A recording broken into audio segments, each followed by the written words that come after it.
Bonjour à tous, voilà, je voulais vous montrer aujourd'hui les graines de haricots et comment je les ramasse et qu'est-ce qui fait que depuis plusieurs années maintenant, je n'ai plus acheté une seule graine de haricots.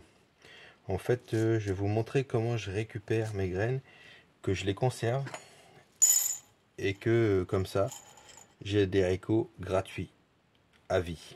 Voilà, donc de la nourriture gratuite à vie, juste en récoltant soi-même ses graines. On n'est pas dépendant des grainetiers, on n'est pas dépendant des grosses structures comme Monsanto ou des gros monopoles qui ont justement ce monopole sur les graines. Là, on peut se débrouiller par soi-même et s'en sortir.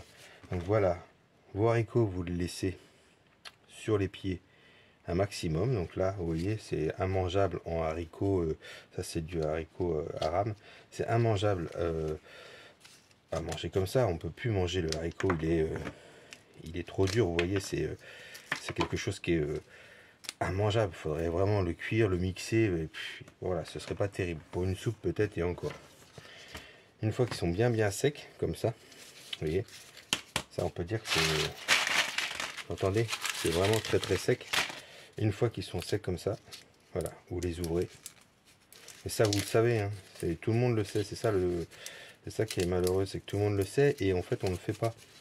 Voilà, je dis pas que, voilà, il y en a qui n'ont pas le temps, il y en a qui ne veulent pas, il y en a qui ne pensent pas.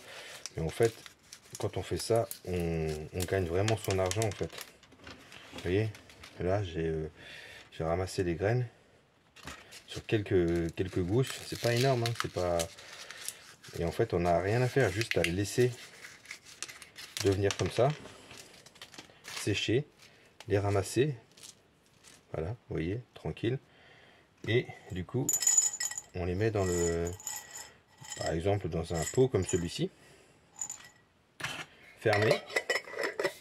On identifie bien dessus l'année et ce que c'est comme variété. Et ça peut être conservé par exemple au frigo. Au frigo, vous le mettez dans un coin du frigo, dans le bac à légumes ou même dans la porte. Parfois vous avez de la place.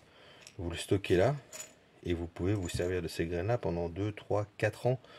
Peut-être même plus. Hein. Moi je vous avoue que ça sert à rien d'en faire trop non plus. Ça sert à rien d'avoir des haricots plein le frigo.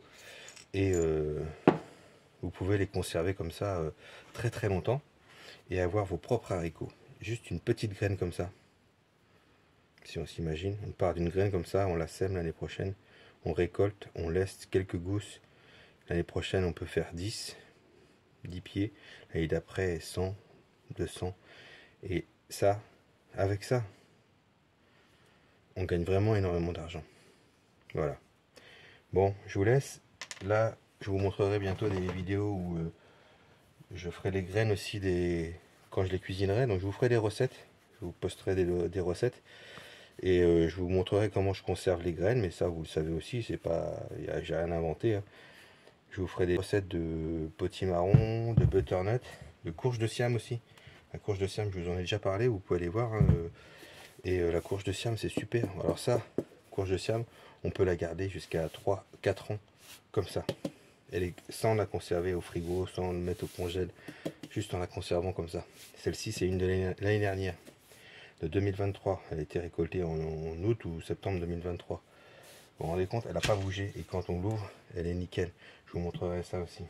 Allez, je vous laisse. Salut, bye bye et prenez soin de vous.